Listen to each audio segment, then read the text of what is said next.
Terza corsa del programma, un confronto riservato ai gentleman, la seconda del pomeriggio.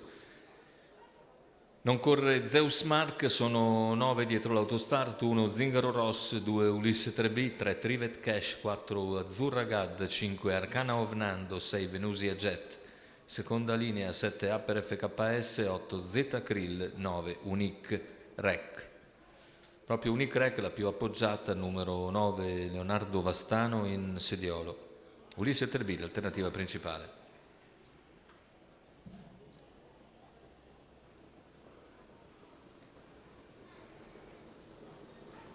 Macchina che stacca in questo istante con tentativo di numero 4 Azzurra Gad squalificato di controllare l'attacco di Trivet Cash, che poi si accoda, c'è il posto e si sistema in seconda posizione davanti a Zingaro Ross.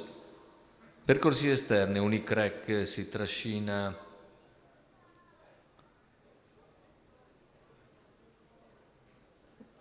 Z Krill, intanto 14,7 per i 200 iniziali con Ulisse 3B leader.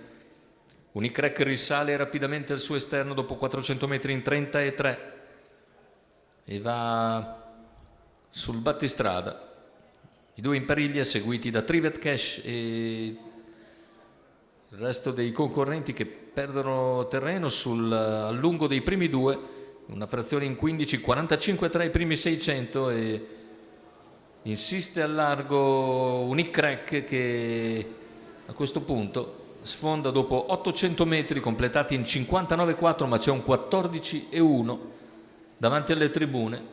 Di forza Leonardo Vastano è andato su Ulisse 3B per sopravanzarla e guidare.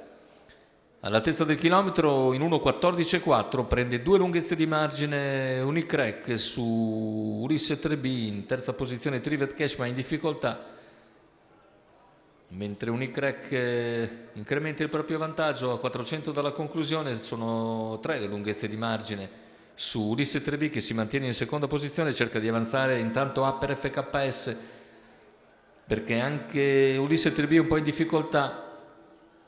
Anche Unique Rec ha perso un po' di smalto e ora affronta comunque con netto margine di vantaggio l'addirittura d'arrivo. Unique Rec a 100 dalla conclusione, ha ancora una quindicina di metri di margine sui rivali, finisce bene Upper FKS, finisce forte anche Venusia Jet, ma la vittoria è per Unique Rec, secondo posto per Upper FKS, al terzo chiude Venusia Jet, 1,15,5. Il ragguaglio conclusivo per Unique Rec, Leonardo Vastano. Il training è quello di Nicola Merola. Operazione di sfondamento al passaggio davanti alle tribune. Unique Rec fa valere la sua qualità e nel finale, pur calando, vince ancora nettamente nei confronti di Upper FKS e Venusia Jet. 9-7-6 l'arrivo della terza Arcoveggio.